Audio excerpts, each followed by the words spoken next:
ফ্যাসিস্টের ছবিটা আমার শাশুড়ির মতো লাগছিল। পয়লা বৈশাখে মঙ্গল শোভাযাত্রায় শেখ হাসিনার ফেস কাটিং এর মতন একটি মূর্তি বানানো হয় এবং এক মহিলাকে, এক আন্টিকে সাংবাদিক কোনো না কোনো ভাবে প্রশ্নে জিজ্ঞেস করতেছে যে মূর্তিটা আপনার কাছে কেমন লাগলো। সে বলতেছে এই মূর্তিটাকে নাকি তার শাশুড়ির মতন দেখতে লাগতেছে। কেন, এই মূর্তিটা কি আপনার আম্মুর মতন দেখতে লাগে না? মানে শাশুড়িকে এত নিম্ন পর্যায়ে নিয়ে আসেন কেন? তারপর কি বলে একটু শুনি। ওনার চেহারার সাথে আর কি অনেক মিল হয়েছে লাগছিল। মূর্তিটার চেহারা নাকি তার শাশুড়ির সাথে অনেক মিলে, সবাই নাকি শাশুড়িকে ভয় পায়, এই কারণে মানে ফ্যাসিস্টের মূর্তিটা নাকি তার শাশুড়ির মতন লাগে।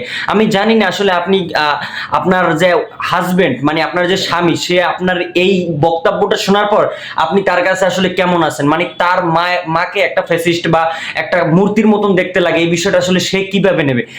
আমার শাশুড়ির চেহারা এরকমই, সবাই তো শাশুড়িকে একটু ভয় পায়, সেই হিসাবে শাশুড়ির মতো লাগছিল। শাশুড়িকে নিজের মা মনে করা যায় না? শাশুড়িকে কেন মানে একটা মূর্তি বা এত একটা খারাপ মাইন্ডসেট নিয়ে আপনারা চলেন? মানে একটা শাশুড়িও যা, মাও তো তাই হওয়া উচিত। মানে এই ধরনের মহিলাদের জন্যই আসলে শাশুড়িদের সাথে বা মেয়েদের সাথে আজকালকের আসলে ওইভাবে মিলে না, বা শাশুড়িদের সাথে মিলেমিশে তারা মানে থাকতে পারে না, এই ধরনের মহিলাদের জন্য।